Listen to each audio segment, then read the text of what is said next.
Subversion is the term, if you look in a dictionary or criminal code to that matter, usually is explained as a part of activity to destroy things like religion, government system, political, economical system of a country. And usually it's linked to espionage and such romantic things as blowing up bridges, sidetracking trains, cloak and dagger activity in Hollywood style. What I'm going to talk about now has absolutely nothing to do with the cliché of espionage or KGB activity of collecting information. So the greatest mistake or misconception, I think, is that whenever we are talking about KGB, for some strange reason, starting from Hollywood movie makers to professors of political science and quote-unquote experts on Soviet affairs, or Kremlinologists as they call themselves, they think that the most desirable thing for Andropov and the whole KGB is to steal blueprints of some supersonic jet, bring it back to Soviet Union and sell it to the Soviet military-industrial complex. It's only partly true. If we take the whole time, money, and manpower that the Soviet Union and KGB in particular spends outside of USSR border, we will discover, of course there are no official statistics unlike with CIA or FBI, that the espionage as such occupies only 10 to 15% of money, time, and manpower. 15% of the activity of KGB. The rest, 85%, is always subversion. And unlike a dictionary of English, Oxford Dictionary, subversion in Soviet terminology means always a destructive, aggressive activity aimed to destroy the country, nation, or geographical area of your enemy. So there's no romantics in there, absolutely. No blowing up bridges, no microfilms in Coca-Cola cans, nothing of that sort. No James Bond nonsense. It's most of this activity is overt, legitimate, and easily observable if you give yourself time and trouble to observe it. But according to the law and law enforcement systems of the Western civilization, it's not a crime. Exactly because of misconception, manipulation of terms. We think that subverter is a person who is going to blow up our beautiful bridges. No. Subverter is a student who comes for exchange, a diplomat, an actor, an artist, a journalist like myself was 10 years ago. Now, subversion is an activity which is a two-way traffic. You cannot subvert an enemy which doesn't want to be subverted. If you know history of Japan, for example, before 20th century, Japan was a closed society. The moment a foreign boat comes to the shores of Japan, the Imperial Japanese Army politely tells them to get lost. And if American salesman comes to the shore of Japan, let's say 60 or 70 years from now back, and says, oh, I have a very beautiful vacuum cleaner for you, with the good financing, he says, please leave us, we don't need your vacuum cleaner. If they don't leave, they shoot them to preserve their culture, ideology, traditions, values intact. You were not able to subvert Japan. You cannot subvert Soviet Union because the borders are closed. The media is censored by the government. The population is controlled by the KGB and internal police. With all the beautiful glossy pictures of Time magazine and Magazine America, which is published by the American embassy in Moscow, you cannot subvert Soviet citizens because the magazine never reaches Soviet citizens. It's collected from the newsstands and thrown to garbage can. Subversion can be only successful when the initiator, the actor, the agent of subversion has a responsive target. It's a two-way traffic. United States is a receptive target of subversion. There is no response similar to that one from United States to the Soviet Union. It stops halfway somewhere. It never reaches here. The theory of subversion goes all the way back 2,500 years ago. The first human being who formulated the tactics of subversion was a Chinese philosopher by the name of Sun Tzu.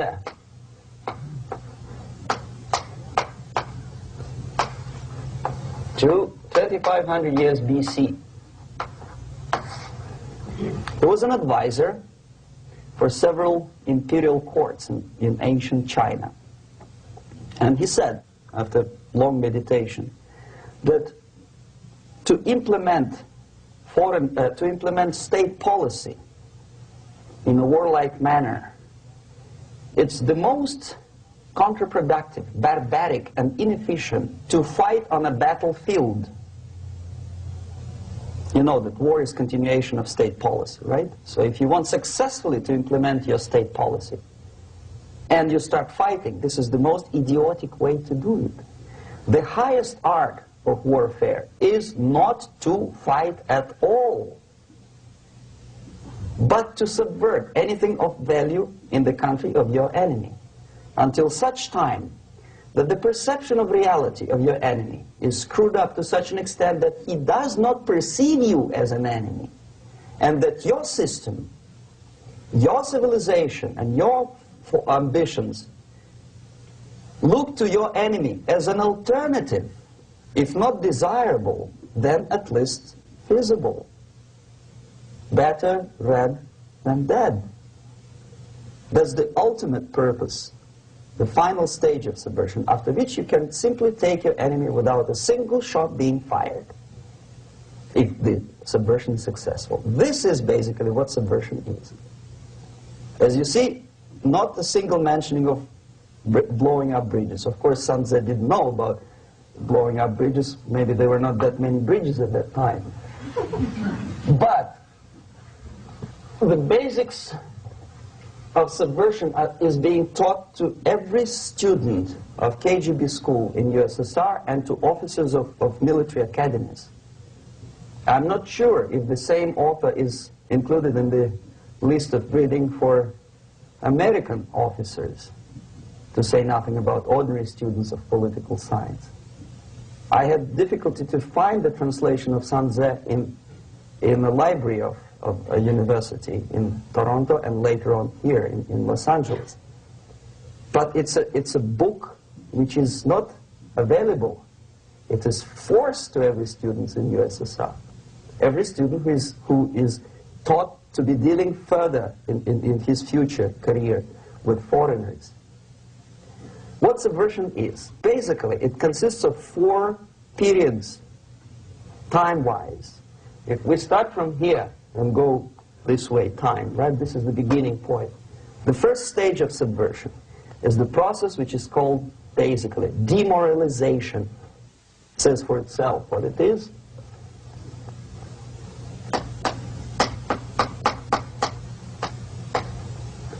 It takes from, say, 15 to 20 years to demoralize a society. Who said, well, he's a nice guy. I asked him one day to burn a house of my enemy, and he wouldn't do it. He's a nice fellow. Erosion. A slow substitution of basic moral principles, whereby a criminal is not a criminal, actually. He's a defendant. Even if his guilt is proven, there is still a doubt. To kill or not to kill, to be or not to be. Thou shalt not kill, yes. But this line may not necessarily be applicable to a murderer. thou shalt not murder. That should be the presumption, not that thou shalt not kill. Okay, labor relations. At this stage, within 15 to 20 years, we destroy the traditionally established links of bargaining between employer and employee. The classical Marxist-Leninist theory of natural exchange of goods. A person A has 5 sacks of grain and person B has 5 pairs of shoes. And the natural exchange without money is when they bargain between each other. And only with the introduction of the third force, C, an entirely third foreign stranger who says, no, don't give him 5 sacks of grain, give it to me, and you give me your 5 pairs of shoes, and I will distribute it accordingly, so that the economy will go. This is the death of natural exchange, death of natural bargaining. Well, trade unions were established 100 years ago. The objective was to improve working conditions and to protect the rights of workers from those employers who were abusing their right because they had more money. Objectively, at that time, initially, the trade union movement did work. What we see now is that the bargaining process is no longer resulting in the compromise, which is leading objectively to betterment of working conditions and increase of salary. What we see is that after each prolonged strike, the workers lose. Even if they have 10% increase of their salaries, they cannot catch up due to inflation and due to missed time. More than that, millions of people suffer from that strike because economy now is interdependent. It's intertwined like one body. If previously steel workers, say 100 years ago, could strike and nobody would suffer, now it's impossible anymore. If a garbage collector strikes today, the rest of the multi-million city is stinking. I mean, there's no more service. In Quebec, for example, we had the electricians who were on strike in the middle of winter. You can freeze your bottom, and they still were on strike. Did they catch up with the salary? No, they lost. Who benefited? The leaders of trade unions. What is the motivation for strike? Improving a workers' condition? No, obviously it's not. Then what is it? Ideology. To prove to these capitalists. And the obedient horde of workers, like sheep, follow these people. And they cannot disobey. Why? Because if they do, you know what happens to them. Pickets, murders, shooting truck drivers by picketers. In Montreal, for example, I saw with my own eyes when I was correspondent of CBC International, Canadian Broadcasting Corporation, when the workers of aircraft factory destroyed computers and the equipment in the factory. And the administration employed strike breakers. Their cars were turned upside down and burned. Their houses were burned. Their kids were intimidated. And some victims were there. Of that we can be sure. Why? To improve conditions of workers? No. Ideology. Okay, so this is what happens basically. It may or may not happen without the help of the Soviet Union. But the natural tendencies are being greatly taken advantage of and capitalized by the Soviet propaganda systems. How? Whenever trade union strikes, we have influx of propaganda, mass media, ideological dissemination. The workers' right, and we repeat it like parrots. Yes, workers' right. Whose rights? Workers? No. The only freedom of worker to sell his labor according to his own desire and will is taken away from him. By whom? By trade union boss. Unlimited power is given. Responsibility. I want to sell my labor not for $2.50 an hour, but for $2. I don't have right. My freedom is denied to me. I know that if I sell my work for $2 an hour, not for $3 an hour, I will compete better with the other guy who is lazy and more greedy. I don't need $3. I need only $2. No, I was made to believe by media by business, by advertising agencies that I need more and more and more. Have you ever heard any advertising on TV to consume less? No. No way.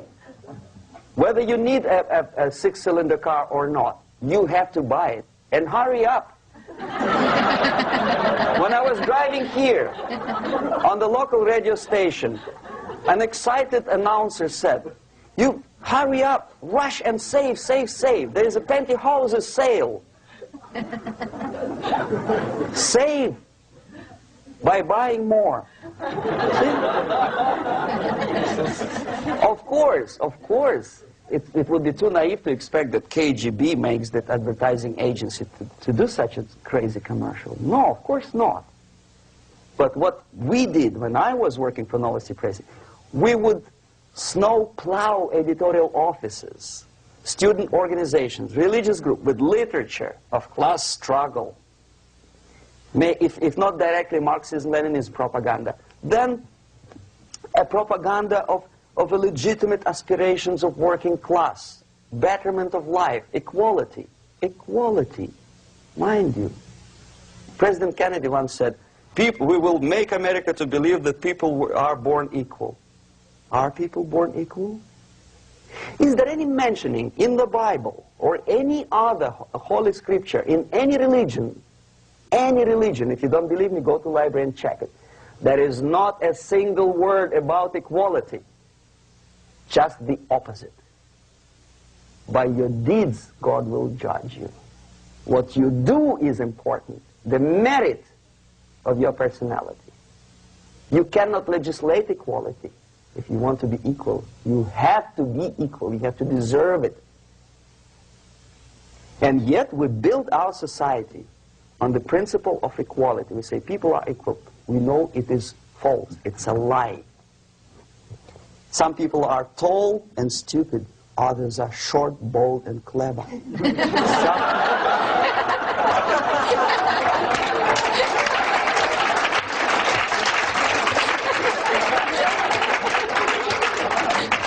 If we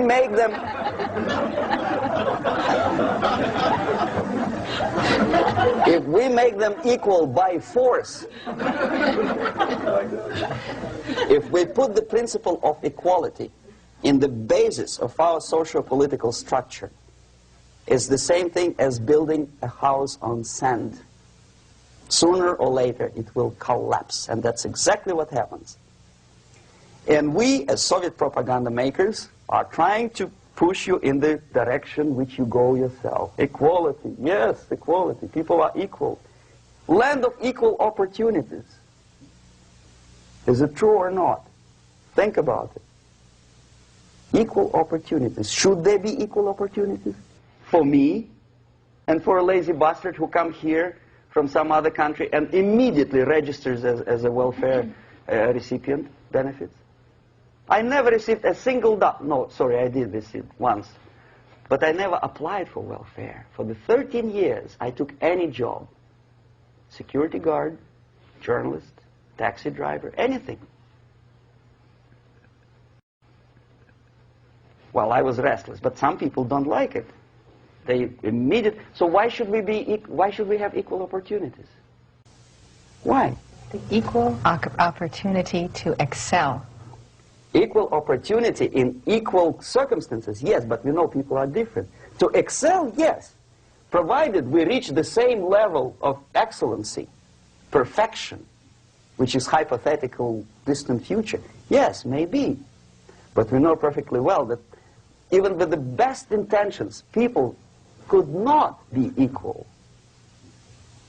Why should we have equality in the, say, legal system? Myself, I'm considering myself a law-abiding citizen, and a person who comes here to rob and shoot, say, the United States administration under Carter imported thousands of Cuban criminals. They were non-criminals, yet they were accepted. Do you think it's fair if myself and my wife from Philippines, who work like a, excuse me, horse as a lab technician in a hospital, should have the same rights as a criminal from Cuba? Why? And yet we repeat as parrots, equality, equality, equality. And the Soviet propaganda system helps us to believe that equality is something which is desirable. Democracy, as it was established by fathers of this country, of this system in the last century, is not equality. It's the system where different people, unequal people, have a chance to survive and help each other in constant competition, in constant perfection, not in equality, which is superimposed from a godfather or a nice person in Washington, D.C. And the absolute equality exists in Soviet Union, quote-unquote equality. Everybody is equal in dirt, except some people are more equal than the others in Politburo.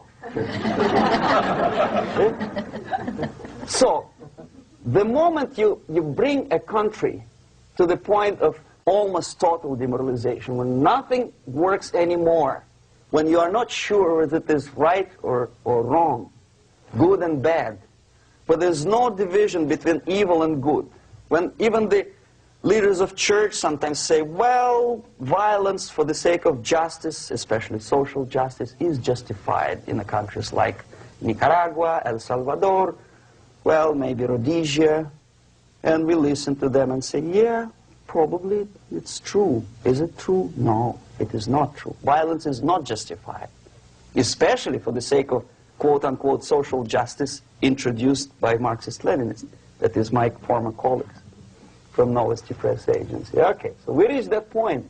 The next step is destabilization.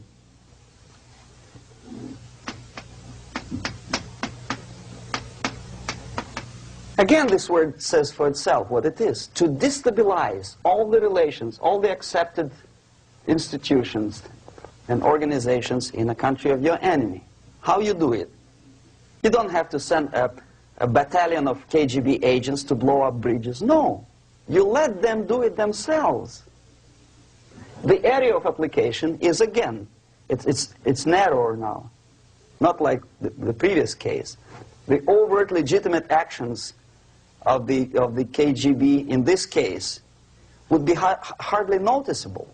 There is no crime if a professor who recently went to USSR introduces a course of Marxism-Leninism in a Californian college, for example. Nobody is going to come to his doorstep and say, okay, mister, come, you are under arrest. No, it's not a crime. It's not even considered a moral crime against your country.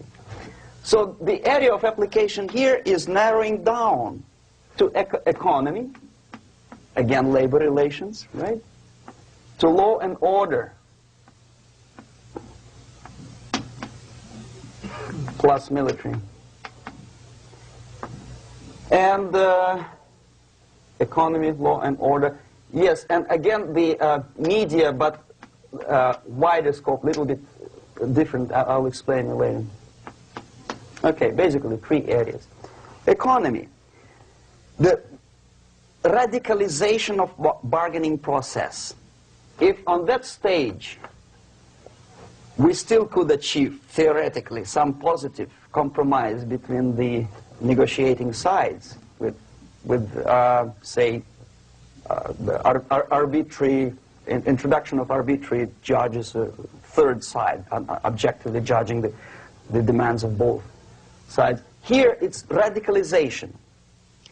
On the stage of destabilization, we cannot come to compromise even within a family. The husband and wife couldn't figure out which is better. Husband wants his kids to eat at the table, and wife wants a child to roam around the room and drop food all over the floor. They cannot come to compromise unless they start a fight. It's impossible to reach a compromise, constructive compromise, between neighbors. Some people say, I don't like you to watering your lawn at that time because exactly at that time I'm walking my dog and he's getting nervous. He cannot pass his bowels, you know. So they cannot compromise. They go to a civil court or something like that. Radicalization of human relations. No more compromise. Fight, fight, fight. The normal, traditionally accepted relations are destabilized. The relations between teachers and students in schools and colleges. fight. The relations between, in economical sphere, between laborers and employers are further radicalized. No more acceptance of the legitimacy of demands of workers.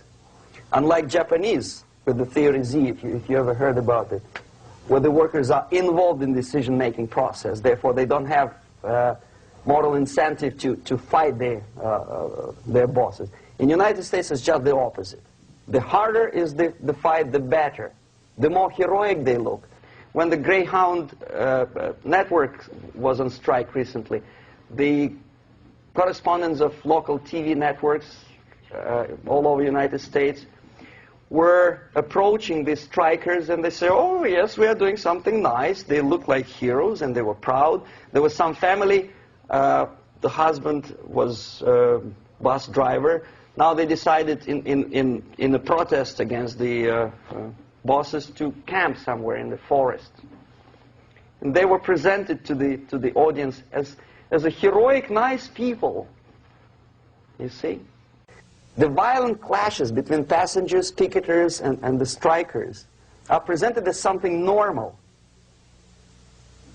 10, 15, 20 years ago, we would be angry, say, why so much hatred?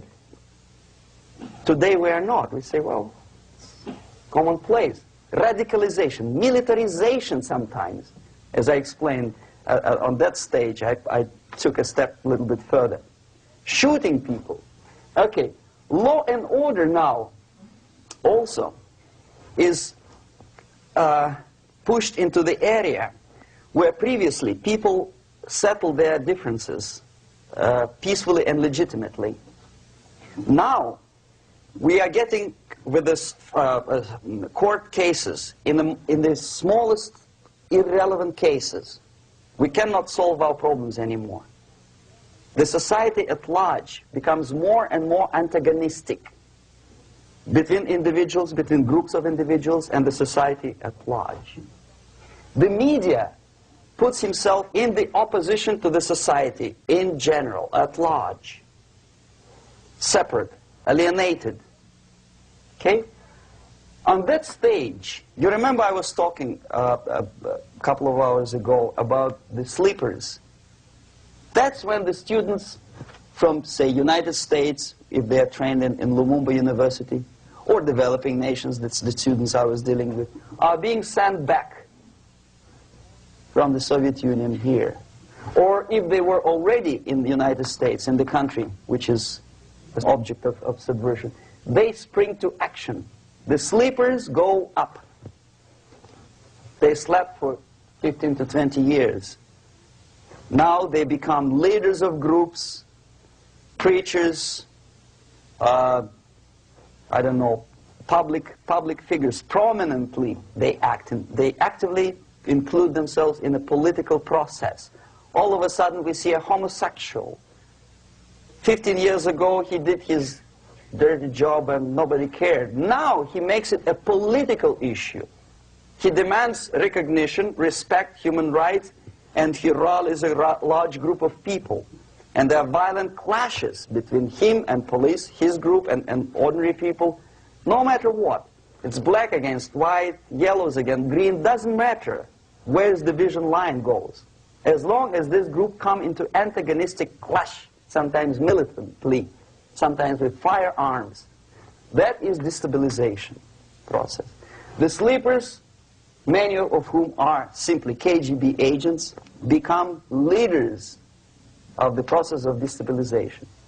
Doesn't mean that Comrade Andropov sends Comrade Ivanov to the United States. The person who takes care is already here. He is a respected citizen of the United States. Sometimes he gets money from various foundations for his legitimate struggle for, I don't know, human rights, women's rights, kid lib, prison lib, whatever. There are sympathetic Americans who donate their money to him.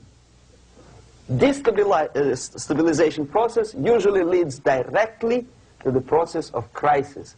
In case of developing nations, that's the area where I was active.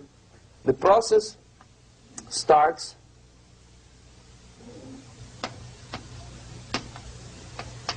When the legitimate bodies of power, the social structure collapse, it cannot function anymore. So instead, we have artificial body injected into society, such as non-elected committees. You remember I was talking about them here. Social workers who are not elected by people, media who are self-appointed rulers of your opinion, some strange groups which claim that they know how to lead society forward. They don't usually. All they care is how to collect donations and sell their own concocted ideology, mixture of religion and ideology.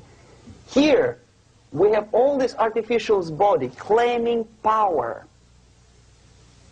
If the power is denied to them, they take it by force. In case of Iran, for example, all of a sudden we have revolutionary committees. What kind of revolution? There was no revolution yet, and yet they had the committees. They were taking power of judgment. They had the power of execution, they had the power of legislation, and that they had the power of judicial. All of them combined in one person, who is half-baked intellectual, sometimes graduated from Harvard University or Berkeley. He comes back to his country and he thinks that he knows the answer to all the social, economical problems. Okay? Crisis is when society cannot function any more productively. It collapses, obviously. That's the word for crisis. So therefore, the population at large is looking for a savior. The religious groups are expecting a Messiah to come. The workers say, we have family to feed. Let's have a strong government, maybe socialist government, centralized. When somebody put the employers on their place and let us work. We are sick and tired of going to strike and missing overtime and all that stuff. We need some strong man, strong government, a leader, a savior is needed. Population is sick and tired already. And here we are. We have a savior. Either a foreign nation comes in, or the local group of leftists, Marxists, no matter what they call themselves, Sandinista, a reverend or some sort, Bishop Muzurela, like in Zimbabwe, doesn't matter. A savior comes and says, I will lead you. So we have two alternatives here. Civil war and invasion. Okay? See how it goes? Civil war, we know what it is. Lebanon is the best example. The civil war, which was artificially implanted in Lebanon by injection of force of PLO, Palestinian Liberation Organization. Invasion we had in many other countries like Afghanistan, name any East European country, it was invaded by the Soviet army. But the result is the same. The next stage is normalization. Normalization is a very ironic word, of course. It is borrowed from 1968 situation in Czechoslovakia, when the Soviet propaganda and after them New York Times declared the country is normalized. The tanks moved into Prague, so there is no more Prague Spring, there is no more violence. Normalization. At that stage, the self-appointed rulers of the society don't need any revolution anymore. They don't need any radicalism anymore. So this is the reverse from destabilization. Basically, it is stabilizing the country by force. So all these sleepers and activists and social workers and liberals and homosexuals and professors and Marxists and Leninists are being eliminated physically sometimes. They've done their job already. Okay? They are not needed anymore. The new rulers need stability to exploit the nation, to exploit the country, to take advantages of the victory. Okay? So no more revolutionaries, please. And that's exactly what happens in a number of countries. You remember Bangladesh? This is the crisis in which I was instrumental. First they had Mujibur Rahman. In 1971, he was the leader of People's Party, Awami League, with mustache like Stalin. He was in Russia many times. In 5 years, he was shot by his former colleagues, Marxists. He fulfilled his function. In Afghanistan, it happened 3 times. First there was Taraki, then there was Amin, now there's Babrak Karmal. They killed each other successively, one after another.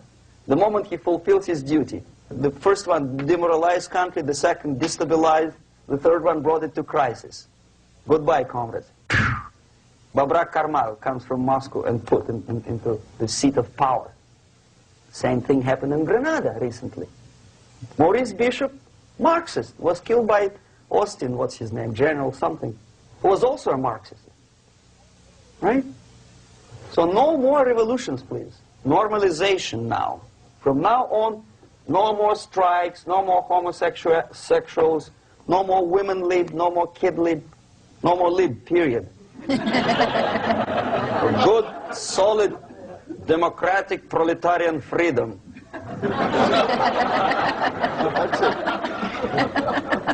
Now, to reverse this process takes enormous effort. When today, United States had to invade Grenada to reverse the process of subversion. Some people say, boy, this is not good, it's not kosher to invade the beautiful country, island of Grenada.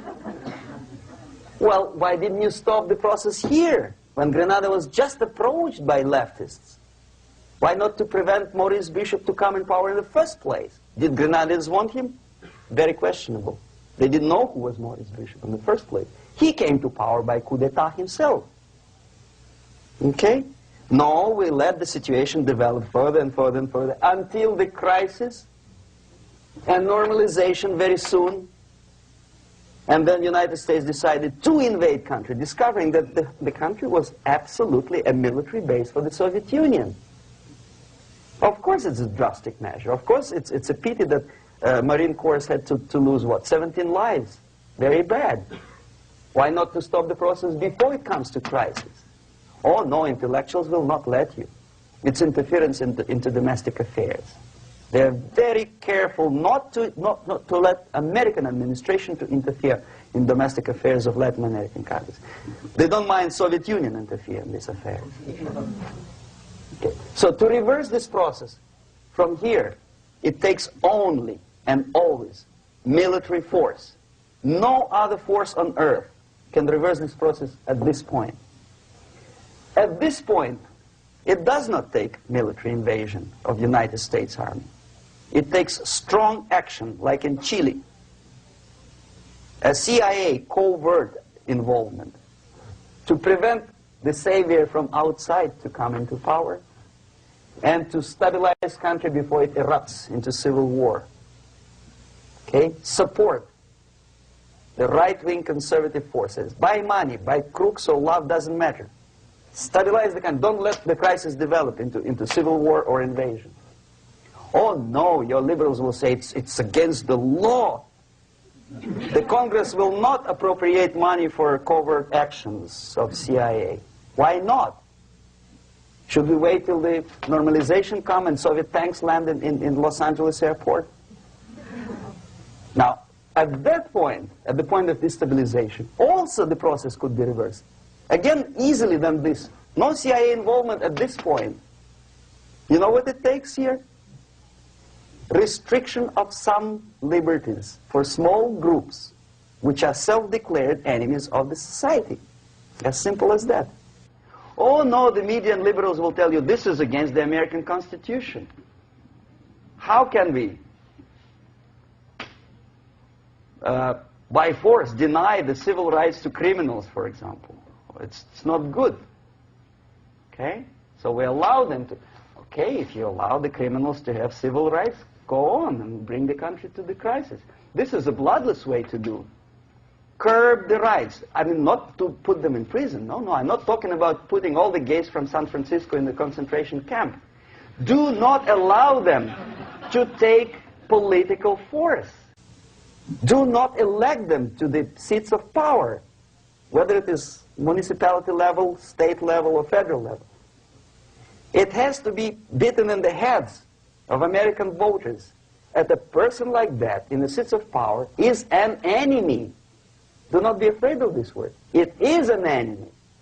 If he is not an enemy here, he will be here. Later on, he will be shot, of course. But at this point, he is an enemy. Okay? You are doing great service by denying him a right to capitalize on his own crazy ideas and become a powerful man, a man who uses the seat of power. Restriction of certain freedoms and permissiveness at that point would prevent sliding into crisis and probably will return the process of destabilization. To curb unlimited power, monopolistic power of trade unions, here, at that point, would save economy from collapsing. To introduce a law to stop private companies of raping public opinion's mind in the direction of consumerism. No company must have a right to force you into buying more unless you want it. There must be a law. You want to advertise your car? Okay. But not a single mentioning of buying it now and saving money. It must be against the law to force people to consume more. Self-restraint. Previously, before this process started, the self-restraint was a business of church, religion. Because our preachers, the fathers of church, would tell us, material values are good, but it's not the prime function of human being. Because you have to live with something. Obviously, the design for our life is not to consume more deodorants. There must be something greater. If such a complicated instrument as human body was created, obviously there must be some higher purpose for that. And it's very easy to avoid destabilization by denying the greedy companies one little freedom, one little liberty, forcing you into turning yourself into processors of unwanted products and goods. They turn you into machines, like the worm who there's inlet and outlet. So, and how long an average appliance lasts these days? Less than a year. Why? Where's workmanship? Oh, we want you to buy more. Okay. Destabilization process could be easily overcome if, as I say, the society, by its own will or after persuasion by the leaders, will come to the idea of self-restraint. It's so hard, we want to consume more, but you have to. Unless you will come to this stage, when, as we say in Russia, if Sahara Desert ever becomes a communist state, there will be shortage of sand. So you have to curb your... You have to curb your expectations at this point before it's too late. But no, we don't want to do it. Demoralization process. Again, it's the easiest thing to reverse. First of all, by restricting import of propaganda. The easiest thing to do. Unlimited, unrestrained import of Soviet literature, Soviet journalists, giving Soviet propaganda and ideological agitators equal time on American TV network. It has to be stopped. And it's easier. They won't be offended, mind you. As a matter of fact, they will respect America more. But when my former colleague Vladimir Posner appears on Nightline and Ted Koppel asks him, well, Vladimir, what do you think about this and that? What can he think? He is an instrument of propaganda. He thinks what Comrade Andropov tells him to think. He's just a nice, articulate mouthpiece of the Soviet subversion system. And Ted Koppel makes you believe that my friend Vladimir Posner thinks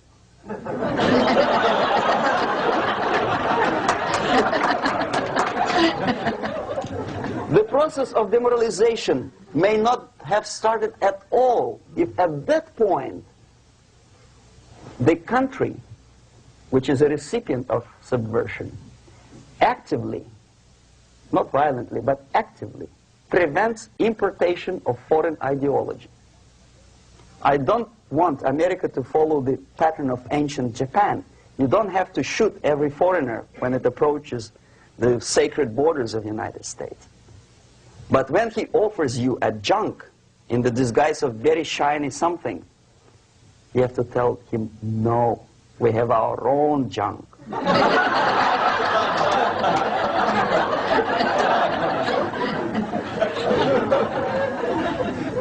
If at that point the society is strong, brave, and conscientious enough to stop importation of ideas which are foreign, then the whole chain of events could be prevented.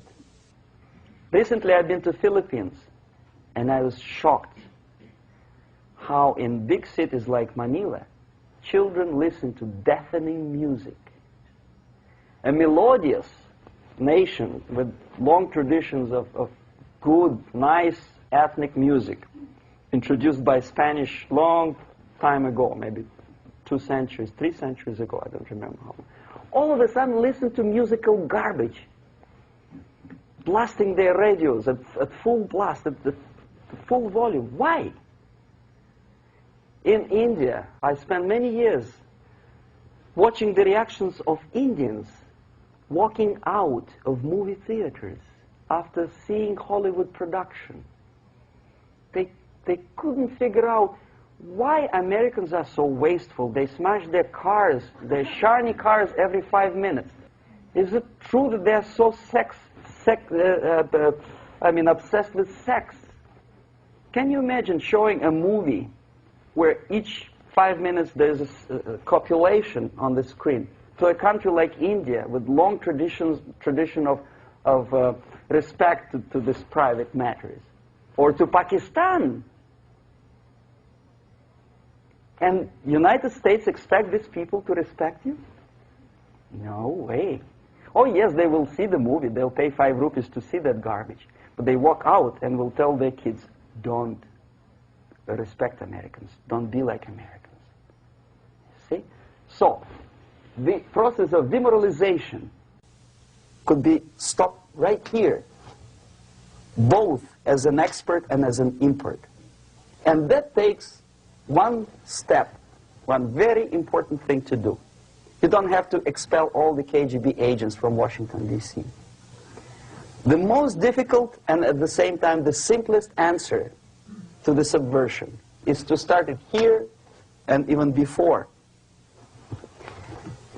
by bringing back the society to religion, something that you cannot touch and eat and put on yourself, but something that rules society and makes it move and preserve it. A Soviet scientist, Shafarevich, who has nothing to do with religion, he is a computer scientist, did a very intensive research on the history of socialist countries.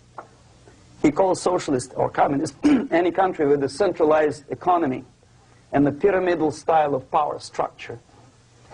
And he discovered, actually he didn't discover it, he just brought to attention of his readers, that civilizations like Mohenjo-Daro in the river Indus area, like Egypt, like Maya, Incas, like Babylonian culture, collapsed and disappeared from the surface of Earth. The moment they lost religion, as simple as that, they disintegrated. Nobody remembers about them anymore. Well, distantly. So, the ideas are moving society and keeping mankind as a society of human beings, intelligent, moral agents of God. The facts, the truth, the exact knowledge may not. all the sophisticated technology and computers will not prevent society from disintegrating and eventually dying out. Have you ever met a person who would sacrifice his life, freedom, for the truth like that? This is truth. I never met a person who said, this is truth and I'm ready to shoot me. To defend the truth. Right? But millions sacrifice their life, freedom, comfort, everything for things like God, like Jesus Christ.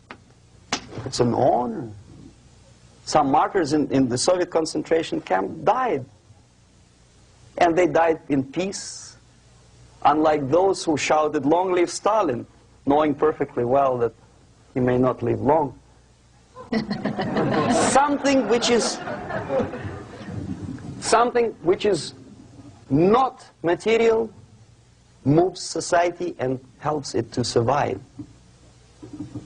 And the other way around. The moment we turn into 2 by 2 is 4 and make it a guiding principle of our life, our existence, we die.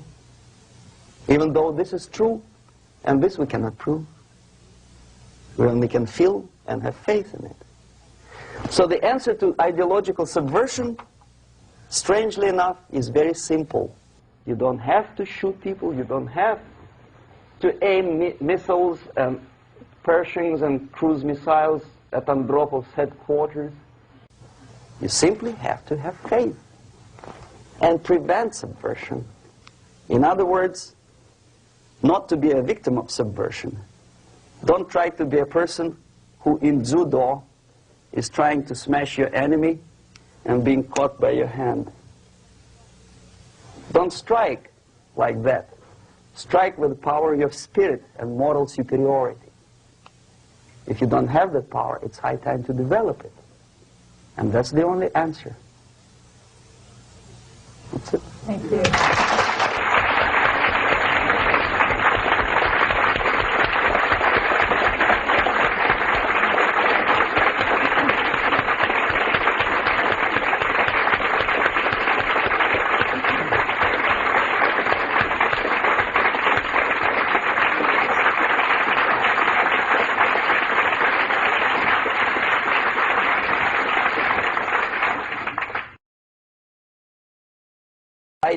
15 or 20 years.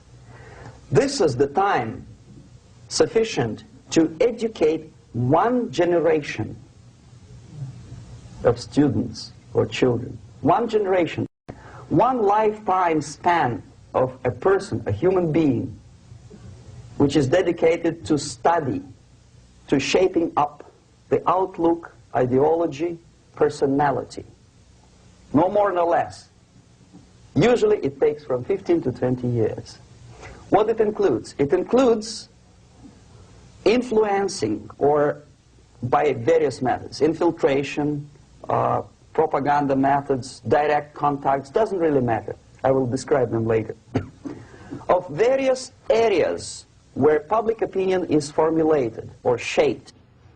Religion, educational system, social life, administration, law enforcement system, military, of course, and labor and employer relations, economy. Okay? 5 areas. I will not write them down because we'll not have enough space. Sometimes when I describe all the methods, students ask me question, are you sure this is the result of the Soviet influence? Not necessarily. You see, the tactic of subversion, about which I'm talking, is similar to the martial art, the Japanese martial art. If some of you are familiar with that tactic, probably you will remember that if an enemy is bigger and heavier than yourself, it would be very painful to resist his direct strike. If a heavier person wants to strike me in the face, it would be very naive and counterproductive to stop his blow. The Chinese and Japanese judo art, tells us what to do. First to avoid the strike, then to grab the fist and continue his movement in the direction where it was before, right? Until the enemy crashes in the wall. You see? So, what happens here? The target country obviously does something wrong. If it's a free democratic society, there are many different movements within the society. There are obviously, in every society, there are people who are against this society. They may be simple criminals, ideologically in disagreement with the state policy, conscientious enemies, simply psychotic personalities who are against anything, right?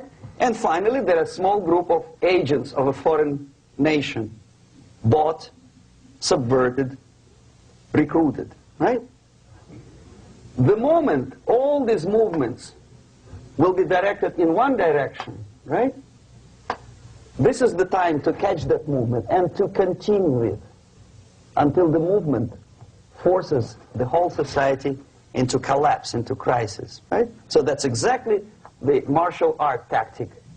We don't stop an enemy. We let him go. We help him to go in the direction we want them to go. Okay?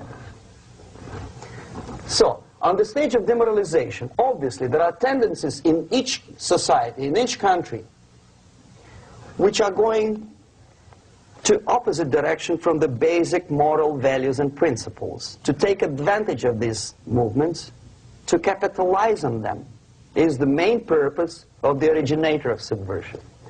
So we have religion, we have education, we have social life, we have power structure, we have labor relations, unions, and finally we have law and order.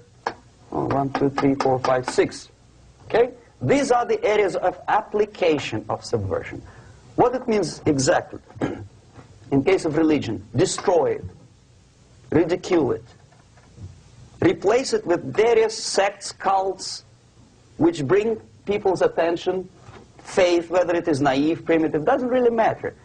As long as the basically accepted religious dogma is being slowly eroded and taken away from the supreme purpose of religion, to keep people in touch with the supreme being, that serves the purpose. Therefore, replace it, accepted, respected religious organizations with fake organizations. Distract people's attention from the real faith and attract them to various different faiths. Education. Distract them from learning something which is constructive, pragmatic, efficient. Instead of mathematics, physics, foreign languages, chemistry, teach them history of urban warfare, natural food, home economy, your sexuality, anything, as long as it takes you away. Okay? Social life. Replace traditionally established institutions and organizations with fake organizations. Take away the initiative from people. Take away the responsibility from naturally established links between individuals, group of individuals, and society at large, and replace them with artificially, bureaucratically controlled bodies. Instead of social life and friendship between neighbors, establish social workers institutions. The people who are on payroll of whom? Society? No. Bureaucracy. The main concern of social workers is not your family, not you, not social relations between groups of people. The main concern is to get the paycheck from the government. What will be the result of their social work doesn't really matter. They can develop all kinds of concepts to show to the government and to the people that they're useful. Okay. Away from the natural links. Power structure. Okay. The natural bodies of administration, which are traditionally either elected by people at large or appointed by elected leaders of society, are being actively substituted by artificial bodies the bodies of people, groups of people, whom nobody elected. Never. As a matter of fact, most of the people don't like them at all, and yet they exist. One of such group is media. Who elected them? How come they have so much power? Almost monopolistic power on your mind. They can rape your mind.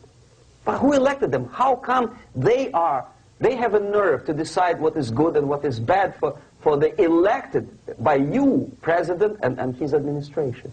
Who the hell are they? Spiro Agnew, who was hated by the liberal left, called them a bunch of enfeebled snobs. And that's exactly what they are. They think they know. They don't. The level of mediocrity. In a big establishment like New York Times, Los Angeles Times, major television network, you don't have to be excellent journalist. You have to be exactly a mediocre journalist. That's easier to survive. There's no competition anymore. You have your good, nice income, $100,000 a year. That's it. Whether you are better or worse doesn't really matter anymore. As soon as you're smiling to the camera and do your job. That's it. No more competition. Power structure slowly is eroded by the bodies and groups of people who do not have neither qualification nor the will of people to keep them in power, and yet they do have power. Okay. Together with that, there is another process. Law enforcement, law and order organization and structure is being eroded.